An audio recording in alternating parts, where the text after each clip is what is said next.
ఈనాటి సభాధ్యక్షులు గౌరవనీయులు నాదెండ్ల మనోహర్ గారికి, ముఖ్య అతిథి మనందరి ఆరాధ్య నాయకులు గౌరవశ్రీ పవన్ కళ్యాణ్ గారికి, అదేవిధంగా పెద్దలు గౌరవశ్రీ నాగేంద్రబాబు గారికి, వేదిక ముందున్నటువంటి పెద్దలు, నాతోటి ఇన్ఛార్జ్ అందరికి కూడా నా హృదయపూర్వక నమస్కారాలు తెలియజేసుకుంటా ఉన్నాను. ఇవాళ కోనసీమలో జరిగిన విధ్వంసం చాలా క్లియర్గా స్టేట్ స్పాన్సర్డ్ ఆర్గనైజ్డ్ క్రైమ్ ఇది. ఎందుకంటే ఇవాళ ఎవరిని అడిగినా చెప్తా ఉన్నారు, కోనసీమలో రాజకీయ పరిజ్ఞానం లేని వారిని కూడా అడిగితే చెప్పేది ఏంటంటే దీని వెనకాల ప్రభుత్వ హస్తం ఉంది, దీనికి వెనకాల వైసీపీ ప్రభుత్వం ఉంది అని ఖచ్చితంగా చెప్పగలుగుతున్నారు.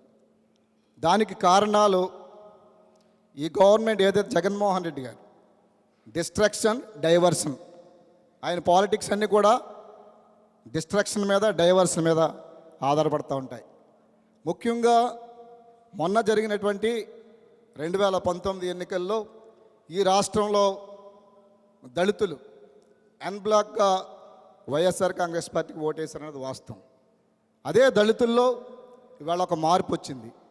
మనం ఏదైతే జగన్మోహన్ రెడ్డిని నమ్మి ఓటేసి కూర్చోబెట్టామో గద్దె మీద, ఇవాళ అదే జగన్మోహన్ రెడ్డి ప్రభుత్వం దళితులకు అన్యాయం చేస్తున్నది దళితులందరూ కూడా గుర్తెరిగారు.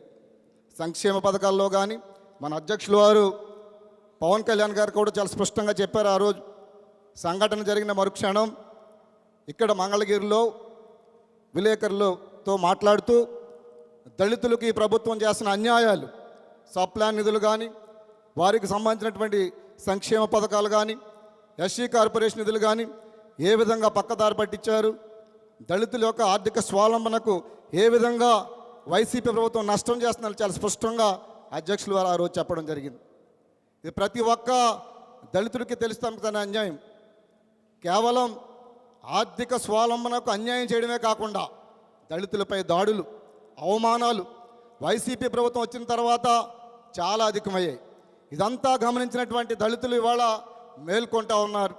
ముఖ్యంగా ఒకనొకప్పుడు జగన్మోహన్ రెడ్డికి నీరాజనాలు పట్టినటువంటి దళితులు ఇవాళ చాలా సందర్భాల్లో, చాలా ప్రాంతాల్లో, రాష్ట్రంలో చాలా జిల్లాల్లో పవన్ కళ్యాణ్ గారి ఆలోచన విధానం నచ్చి ఇవాళ పవన్ కళ్యాణ్ గారి చిత్రపటానికి పాలాభిషేకం చేసే స్థాయికి ఇవాళ దళితులు ఈ రాష్ట్రంలో వచ్చారు. ముఖ్యంగా కోనసీమలో చాలా ప్రాంతాల్లో గతంలో పవన్ కళ్యాణ్ గారి యొక్క నిబద్ధత, దళితుల పట్ల ఆయనకున్న ప్రేమ చూసినటువంటి దళిత యువకులు 2-3 నియోజకవర్గాల్లో పవన్ కళ్యాణ్ గారి చిత్రపటానికి పాలాభిషేకం చేయడం అనేది నిజంగా ఈ రాష్ట్ర ప్రభుత్వానికి ఒకటి అర్థమైంది. మనం ఏదైతే దళితులను నమ్ముకున్నామో ఆ దళితులు కూడా మనల్ని వాళ్ళు వదిలిపెట్టడం జరుగుతుంది. మనం ఏదో ఒక చేయాలని ఒక విష సంస్కృతి, విష ఆలోచనతోటి ఇవాళ కోనసీమల విధ్వంసానికి కారణమైంది. డాక్టర్ బిఆర్ అంబేద్కర్ గారు పేరు పెట్టాలని స్థానికంగా ఉన్నటువంటి కొంతమంది ఉద్యమం చేసినప్పుడు కూడా స్పందించిన జగన్మోహన్ రెడ్డి దానికి కోనసీమ జిల్లాగా నామకరణం చేసి ప్రశాంతంగా ఉన్నటువంటి కోనసీమలో, అన్నదమ్ముల్లో కలిసి ఉన్నటువంటి కోనసీమలో చిచ్చు పెట్టడానికి మరలా దానికి డాక్టర్ బిఆర్ గారి పేరు, అంబేద్కర్ గారి పేరు యాడ్ చేయడం జరిగింది. అయితే మొన్న మా అధ్యక్షులు వారు చెప్పారు, ఎవరైతే వైసీపీ ఎమ్మెల్సీ ఉన్నాడో అనంతబాబు గారు, ఆయన స్వయంగా తన మాజీ డ్రైవర్ దళితుడైనటువంటి సుబ్రహ్మణ్యాన్ని ఇంటికి వచ్చి తన కారుపై తీసుకువెళ్ళి క్రూరంగా హత్య చేసి మళ్ళా శవాన్ని తీసుకొచ్చి ఇంటి దగ్గర వదిలిపెట్టే సాహసం చేశాడంటే అతని వెనకాల జగన్మోహన్ రెడ్డి అండ, వైసీపీ ప్రభుత్వం అండ ఉన్నదనేది స్పష్టం అవుతూ ఉంది. దీని పట్ల తూర్పుగోదావరి జిల్లాలోనే కాదు, రాష్ట్ర వ్యాప్తంగా దళిత సంఘాలన్నీ కూడా చాలా తీవ్రమైనటువంటి ఆందోళన, ఉద్యమానికి నాంది పలుకుతున్నటువంటి క్రమంలో ఏదైతే డైవర్షన్ పాలిటిక్స్ అలవాటైనటువంటి జగన్మోహన్ రెడ్డి ఈ విషయాలను, దళితులపై జరుగుతున్న దాడుల్ని, ఎమ్మెల్సీ చేస్తున్న హత్యను మభ్యపెట్టడానికి ఈ కోనసీమలో జరిగిన విధ్వంసానికి నాంది పలికారన్నది ప్రతి ఒక్కరిని అడిగినా చెప్తూ ఉంటారు.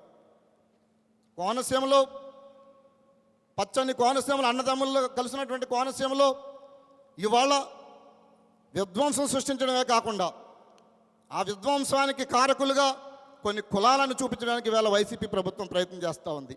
దౌర్భాగ్యమైన పరిస్థితి ఏంటంటే ఎస్సీలని పోలరైజ్ చేసుకోవడానికి, దళితుల్ని మరలా తమ ఓట్ బ్యాంక్గా మార్చుకోవడానికి ఇవాళ దళితులకు వ్యతిరేకంగా మిగతా కులాలని తయారు చేస్తూ ఉంది ఇవాళ వైసీపీ. మేము ఈ విధ్వంసానికి కారకులు ఫలానా కాపు కమ్యూనిటీ లేదా ఫలానా సెట్వాలజీ కమ్యూనిటీ అని చెప్పి కులాల వారి ఏరుతూ అన్యాయంగా అక్రమంగా అసలు ఈ విధ్వంసంలో లేనటువంటి కార్యకర్తలను కూడా అరెస్ట్ చేస్తూ ఉన్నారు. ఇదంతా దళితుల మెప్పు పొందడానికి తాము చేసినటువంటి ఏదైతే దళితులకు ఎంతకాలం ఈ ప్రభుత్వం వచ్చిన తర్వాత జరిగిన అన్యాయాలు ఉన్నాయో అవన్నీ కప్పిపుచ్చుకోవడానికి వాళ్ళ మొత్తం విషయాన్ని పక్కదారి పట్టించి ఎవరైతే విధ్వంసకారులు ఉన్నారో, ఎందుకంటే ఉదయం 9 గంటలకు 10 గంటలకు ప్రారంభమైన కార్యక్రమం సాయంత్రం వరకు కూడా ప్రశాంతంగా నడిచింది. కానీ ఒక్కసారిగా 3 గంటల తర్వాత ఎక్కడి నుంచి వచ్చారో తెలియదు 2-3 వేల మంది స్థానికంగా పోలీసులు చెప్తా ఉన్నారు, అక్కడ ఉన్నటువంటి ప్రత్యక్ష సాక్షులు చెప్తా ఉన్నారు. ఒక్కొక్కరు చాలా హైట్ ఉన్నారు, చాలా విచిత్రంగా కనబడుతున్నారు మనుషులని చెప్పి లోకల్గా చెప్తా ఉన్నారు.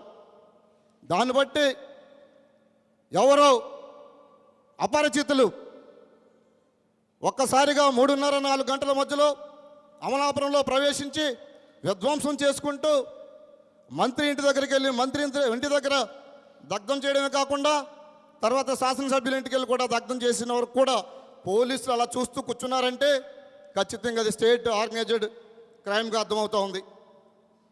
అమాయకులైనటువంటి యువకులు విధ్వంసం అంతా అయిపోయిన తర్వాత మన అమలాపురంలో ఏదో గొడవ జరిగిందట, ఏంటి ఇలా జరిగిందని చెప్పి చూడడానికి వచ్చినటువంటి యువకుల ఫోటోల్ని ఇప్పుడు ఐడెంటిఫై చేసి వారిని తీసుకెళ్తా ఉన్నారు, వారిపైన అక్రమ కేసులు బనాయిస్తూ ఉన్నారు. కొంతమందిని అయితే రహస్యంగా ఒక ప్లేస్లో పెట్టి 3rd డిగ్రీ ప్రయోగించి కనీసం నువ్వు 4 పేర్లు చెప్పు నేను వదిలిపెడతామని చెప్పి కూడా కొట్టడం జరుగుతుందట 2 రోజుల నుంచి. ఎందుకంటే వారు అనుకున్నట్లుగా ఏదైతే జనసేన పార్టీ మీద కానీ కొన్ని సామాజిక వర్గాల మీద కానీ ఈ కుట్రకి బాధ్యులు చేయడానికి ప్రయత్నం చేశారో అది సాగలేదు. ప్రజలందరూ తెలుసుకున్నారు, ప్రజల్లో వ్యతిరేకత ప్రారంభమైంది. ఇది గమనించినటువంటి ప్రభుత్వం ఇలా పోలీసు యంత్రాంగాన్ని ఉపయోగించుకుని అమాయకులైనటువంటి యువకులను తీసుకొచ్చి 3rd డిగ్రీ ప్రయోగించి నువ్వు కనీసం 4 పేర్లు చెప్పు, అదిగో ఎల్లయ్య ఉన్నాడు పుల్లయ్య ఉన్నాడు అని చెప్పి వారే పేర్లు చెప్పించి ఈ 3rd డిగ్రీతో యువకుడు 18-19 సంవత్సరాల యువకులు దెబ్బలకు తట్టుకోలేక పోలీసులు చెప్పిన పేర్లు చెప్తా ఉన్నారు. జనసేన వాళ్ళ పేర్లు చెప్పించాలా, కాపుల పేర్లు చెప్పించాలా, సెట్ బల్జీల పేర్లు చెప్పించాలని చెప్పి కులాల వారి ఇలా పార్టీల వారి విడదీస్తూ జనసేన పార్టీ పైన ముఖ్యంగా ఏదైతే దళితుల్లో ఇవాళ నేను ముందే చెప్పాను, ఒకనొకప్పుడు బ్లాక్గా ఓటేసినటువంటి దళితులు వైఎస్ఆర్ కాంగ్రెస్ పార్టీకి ఇవాళ మన అధ్యక్షులు పవన్ కళ్యాణ్ గారికి పాలాభిషేకం చేయడానికి అర్థం చేసుకునే పరిస్థితులు ఉన్నప్పుడు తమ ఓట్ బ్యాంక్ పోతుందనే భయంతో ఇవాళ కుట్ర చేస్తూ ఉంది ఈ ప్రభుత్వం. ముఖ్యంగా జనసేన పార్టీని దోషిగా నిలబెట్టడానికి ప్రయత్నం చేస్తూ ఉంది. స్థానికంగా ఉన్నటువంటి మొత్తం అందరూ కూడా దీన్ని తిప్పికొట్టారు. ఈ సందర్భంగా నేను గర్వంగా చెప్తా ఉన్నాను, అమలాపురం ఉన్నటువంటి దళితులు కూడా ఒకటే చెప్తా ఉన్నారు, దీనికి జనసేన పార్టీకి ఏమాత్రం సంబంధం లేదు. జనసేన పార్టీకి ఎట్టి పరిస్థితుల్లో కూడా నిబద్ధత గల నాయకుడు పవన్ కళ్యాణ్ గారు ఇటువంటి ప్రోత్సహించాలని చెప్పి చాలా స్పష్టంగా చెప్పడం జరిగింది.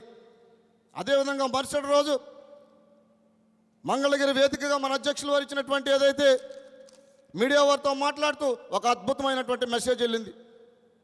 ఇవన్నీ కూడా ప్రభుత్వానికి ఇప్పుడు కంటగింపుగా ఉన్నాయి.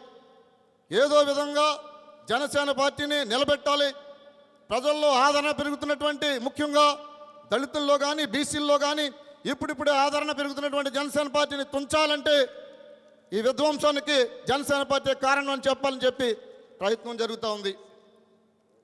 ఒకరైతే చెప్తా ఉన్నారు, గాల్లోకి పెట్రోల్ ఎగరేసి తుపాకుతో కాల్చారట. అమలాపురంలో అంత ఎక్స్పర్ట్స్ ఉన్నారా? కొంతమంది చెప్తా ఉన్నారు యువకులు, పోలీసు వారు కూడా చెప్తా ఉన్నారు, గాల్లోకి పెట్రోల్ ప్యాకెట్లు ఎగరేసి తుపాకుతో కాల్చడం అంటే ఎక్కడి నుంచి వచ్చారు? ఖచ్చితంగా ఇది జగన్మోహన్ రెడ్డి ఆర్గనైజ్డ్ స్పాన్సర్డ్ క్రైమ్గా మనం భావించాలని చెప్పి తెలియజేస్తా ఉన్నాం. అందుకే ఏ రాష్ట్ర ముఖ్యమంత్రి అయినా ప్రజల మధ్య విద్వేషాలు రగిలినప్పుడు, వైషమ్యాలు రగిలినప్పుడు కనీసం శాంతిగా ఉండి సమయమును పాటించండి అని చెప్తూ ఉంటారు. కానీ ఇంతవరకు ఈ విషయంపై ఈ రాష్ట్ర ముఖ్యమంత్రి, బాధ్యత గల ముఖ్యమంత్రి కనీసం మాట్లాడలేదు.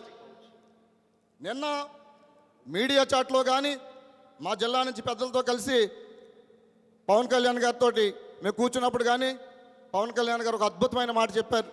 సోషల్ హార్మోనీ అనేది ఇంపార్టెంట్. కులాల మధ్యన వైషమ్యాలు రేగినప్పుడు సోషల్ హార్మోనీ కోసం మనం ప్రయత్నం చేయాలి. ముందు ఆ దశగా అన్ని కులాలు కలిసే విధంగా, అన్నదమ్ముల్లో కలిసే విధంగా మనం అవసరమైతే మీరే ఇనిషియేట్ చేసి ఒక పీస్ కమిటీకి మీరు ప్రపోజల్ పెట్టండి అని చెప్పి మాకు అందరికి కూడా చెప్పడం జరిగింది. ఒక అద్భుతమైనటువంటి ఒక నాయకుడికి ఉన్నటువంటి నిబద్ధత, ఒక లక్షణం దానికి మనకు నిదర్శనం. ఒక పక్క రాష్ట్ర ముఖ్యమంత్రిగా ఉంటూ నువ్వేమో విధ్వంసాలు చేస్తూ ఉంటావు, కులాల మధ్యన వైషమ్యాలు పెడతా ఉంటావు, రాజకీయ లబ్ధి పొందడానికి వికృత రాజకీయ క్రీడకు నువ్వు తెరలేపుతూ ఉంటావు. ఇవాళ చెప్తా ఉన్నాం గర్వంగా, ఒక జన సైనికుడిగా, ఒక నిబద్ధత గల నాయకుడు. ఇవాళ నిన్న మేము ఆశ్చర్యపోయాం, మాకే రాలేదు ఆలోచన. ఎందుకంటే కమ్యూనల్ సోషల్ హార్మోనీ గురించి మాట్లాడారు పవన్ కళ్యాణ్ గారు. ఒక అద్భుతమైన మెసేజ్ అది. ఒక ప్రక్క ఏ పార్టీకి ఆ పార్టీ దీని నుంచి రాజకీయ లబ్ధి పొందాలి, ఎలా పొందాలని ప్రయత్నం చేస్తుంటే ఏ విధమైన రాజకీయాలు ఆశించకుండా సోషల్ హార్మోనీ కోసం మనం ప్రయత్నం చేయాలి, అందరినీ అన్నదమ్ముల్లా కలిపి ఉంచాలి. దీని వెనుక బహుజనవాదం విచ్ఛిన్నం చేయడానికి ఈ రాష్ట్ర ప్రభుత్వం జగన్మోహన్ రెడ్డి కుట్ర చేశారు. మనం మాత్రం శాంతి కోసం అవసరమైతే శాంతి కమిటీ లేదని చెప్పి చాలా మంచి మెసేజ్ మాకు ఇవ్వడం ద్వారా మేము కూడా ఆశ్చర్యపోయాం. మేము కూడా కోనసీమలో జరిగినటువంటి విధ్వంసాన్ని రాజకీయ కోణంలోంచి చూస్తున్నాం. కానీ మన మీద కుట్ర జరిగింది, జనసేన పార్టీ మీద కుట్ర జరిగింది అన్న కోణంలోనే మేము చూసుకుంటున్నాం. కానీ అక్కడ పీస్ కమిటీ వేయాలని కానీ లేదా సోషల్ హార్మోనీ కోసం కానీ అంత పెద్ద మనసుతో ఈ సమాజం పట్ల ప్రేమ ఉన్నప్పుడు, ఈ రాష్ట్ర ప్రజల పట్ల ప్రేమ ఉన్నప్పుడు మాత్రం అది సాధ్యమవుతుందని చెప్పి మనం అందరం కూడా ప్రతి ఒక్కరికి తెలియపరచాలని చెప్పి తెలియజేస్తూ ఉన్నాను. కోనసీమలో ప్రభుత్వం ఆశించినట్టు కానీ, జగన్మోహన్ రెడ్డి ఆశించినట్టు కానీ ప్రజల మధ్యన వైషమ్యాలు లేవు. అందరూ కూడా జరిగిన సంఘటన పట్ల ఇది పూర్తి స్థాయిలో ప్రభుత్వాందే బాధ్యత అని చెప్పి చెబుతూ ఉన్నారు. బయట ప్రపంచం ఏమనుకుంటుందో తెలియదు. కానీ మా కోనసీమ వరకు మాత్రం మేమంతా అన్నదమ్ముల్లా కలిసి ఉన్నాం. ఖచ్చితంగా శాంతి కోసం పనిచేయడానికి ప్రతి ఒక్కరూ పవన్ కళ్యాణ్ గారి నాయకత్వంలో ఇవాళ రాజకీయ పార్టీలకు అతీతంగా చెబుతూ ఉన్నాం. మేము పవన్ కళ్యాణ్ గారి నాయకత్వంలో సోషల్ హార్మోనీ కోసం మేమంతా పనిచేయడానికి సిద్ధంగా ఉన్నామని చెప్పి వైఎస్ఆర్ కాంగ్రెస్ పార్టీ ఏదైతే వికృతమైనటువంటి రాజకీయ ఎత్తుగడలేస్తుందో దయచేసి మా సహచార జన సైనికులు, జనసేన పార్టీ నాయకులందరూ కూడా మీ ప్రాంతాల్లో కూడా ఈ విషయాన్ని ఏదైతే కోనసీమలో కుట్ర చేసి జనసేన పార్టీ పైన బురద చల్లడానికి ప్రయత్నం చేస్తుందో ఈ విషయాన్ని కూడా తెలియపరిచి ఖచ్చితంగా ప్రజలందరినీ కూడా ప్రజల్లో అవేర్నెస్ తీసుకురావాలని కోరుకుంటూ ఈ అవకాశం ఇచ్చిన పెద్దలందరికీ నమస్కారం తెలుసు. జై జనసేన.